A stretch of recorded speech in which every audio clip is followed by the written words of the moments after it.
Good day everyone, my name is Kelvin Chiangguan Kai. Today I'm delivering my presentation titled The Architecture of Memory, Evaluating SRAM and DRAM for Cache and Main Memory System. I will perform a structural breakdown of internal semiconductor memory, analyze the core engineer paths of silicon design, and present a definitive justified architectural selection for cache and main memory blocks. What defines semiconductor RAM? As highlighted in our course material, all random access semiconductor technologies share three universal characteristics.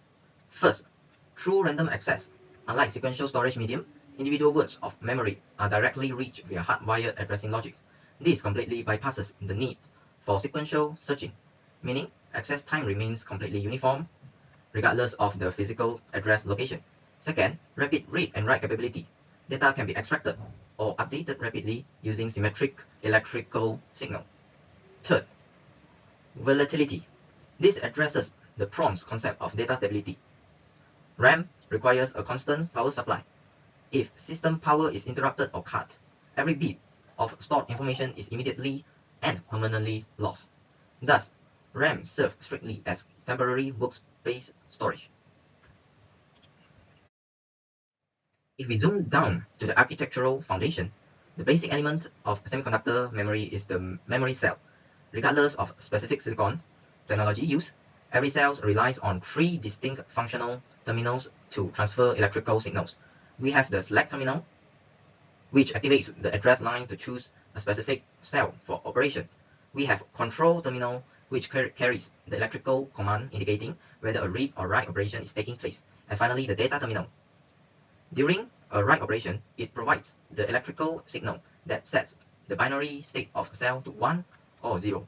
During read operation, it acts as an output terminal to send and output that exact binary state. To achieve this cell operation, computer engineering has traditionally split into two distinct paths, which is static RAM (SRAM) and dynamic RAM (DRAM). While both are fully volatile and look identically to the system at a high level, they handle state retention in fundamentally different way. SRAM uses digital flip-flop circuit to lock a state indefinitely as long as direct current flows. DRAM use transient electrical charge that leak away rapidly. Let's dive deep into this internal architecture to understand why. Let's begin with dynamic RAM or DRAM. Structurally, DRAM embraces minimalism. Each individual memory cell is made with just one single transistor and one single storage capacitor. The transistor acts as a simple switch, while the presence and absence of charge on the capacitor is interpreted as a binary 1 or 0, but physics introduce a major caveat. Think of capacitor like this leaking bucket. Even with continuous system power applied, the stored electrical charge naturally leak away over time. Because of this, DRAM behaves essentially as an analog device. To prevent data corruption, this requires external supporting refresh circuitry to constantly sweep the memory rows and restore the charge before it leaks away completely. Now, contrast that with static RAM or SRAM. SRAM rejects capacitors entirely and is a purely digital device. It uses the exact same digital logic configuration as the processor itself, as we can see in the schematic layout. A typical SRAM cell requires a highly complex cross-connected configuration of 4 to 6 transistors. This layout creates a stable, self-sustaining latch.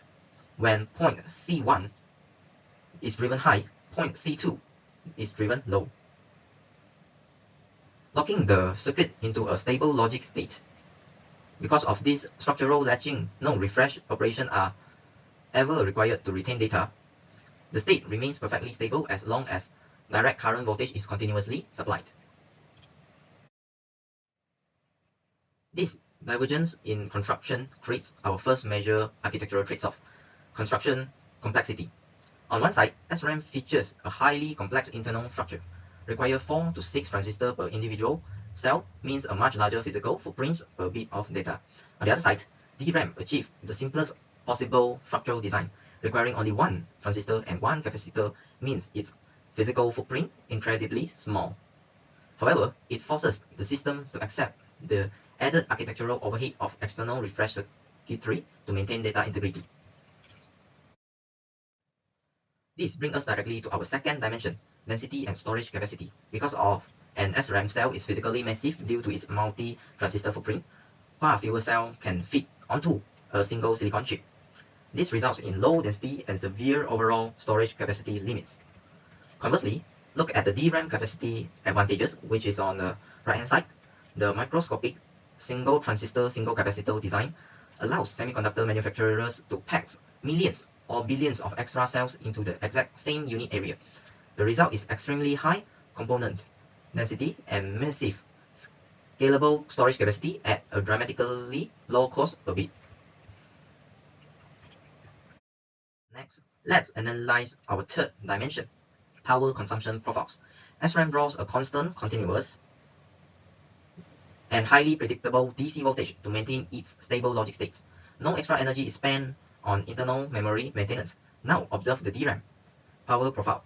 Because capacitor leak charge continuously, the supporting refresh and circuitry must constantly perform sweep to recharge them.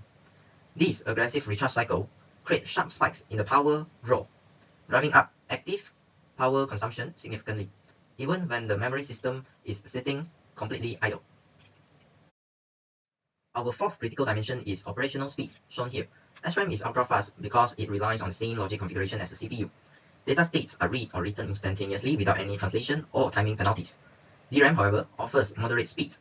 When the system accesses a DRAM cell, the transistor switches close and the capacitor drains this voltage to a reference threshold to determine if it is 1 or 0. Crucially, this readout process completely discharges and destroys the state of capacitor.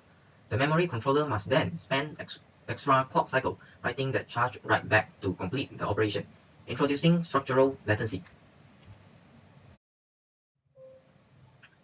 To synthesize our structural behavioral analysis, let's review our RAM technology scorecard. When evaluated side by side across all criteria requested by our prompt, we see a clear trade-off profile. DRAM gives us ultra-simple construction, exceptional high density, and mass capacity at affordable cost, but forces us to accept slower analog speeds and active refresh power penalties.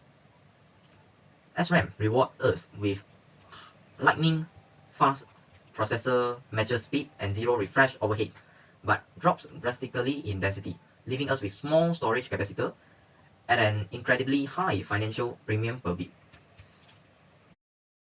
This divergence in behavior presents computer engineers with a classical architectural dilemma. High-performance processors operate at blistering multi-gigahertz speeds and demand instruction data instantly to prevent the CPU from sitting idle. Yet, modern software applications require massive gigabytes of data space to execute. No single memory technology can provide infinite capacity and zero latency simultaneously.